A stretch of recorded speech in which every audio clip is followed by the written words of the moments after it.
गर्म रेगिस्तान की सुनहरी रेत पर सूरज चमक रहा था। दूर दूर तक बस हल्की धूप की झिलमिलाहट और रेत के टीलों की लहरें नजर आती थीं।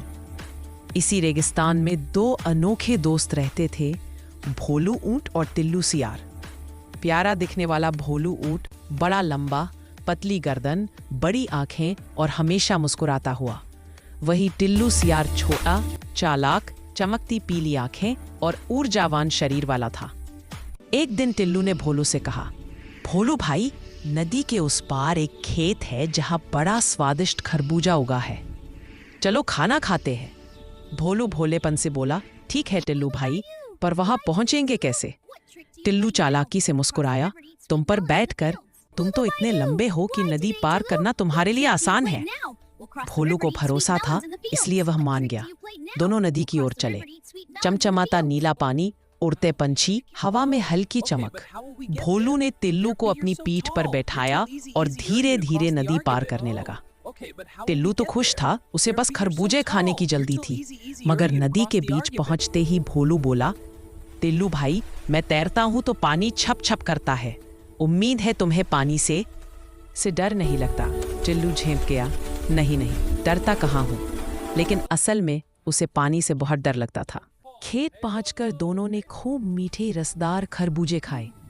भोलू तो शांत बैठकर खाता रहा, लेकिन पिल्लू की आदत थी कि जब पेट भर जाए तो शरारत करे।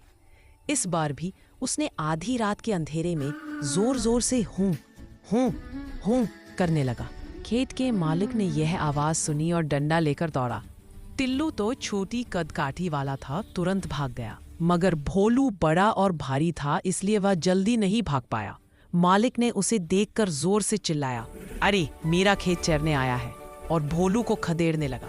बेचारा भोलू जान बचाकर भागा। वापसी में नदी पर पहुंचकर टिल्लू बोला, चलो भोलू भाई, मुझे वापस ले चलो। भोलू अब मुस्कुरा रहा था। टिल्लू भाई, मेरी एक आदत है, जब मैं खाना खा लेता हूँ तो नदी के पानी में लौटता हूँ।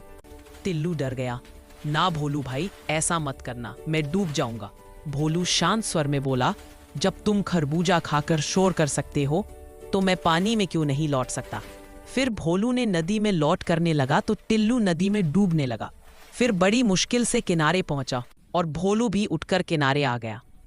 टिल्लू कांप रहा था, बाल बिखरे हुए थे। भोलू ने मुस्कुराते हुए कहा, टिल्लू भाई, दोस्ती में साथ चलना चाहिए, पर शरारत सिर्फ साथी की मुसीबत बनाकर नहीं करनी चाहिए। टिल्लू शर्मिंदा होकर बोला, माफ करना भोलू भाई, आज से मैं कभी भी तुम्हें माफ करूंगा।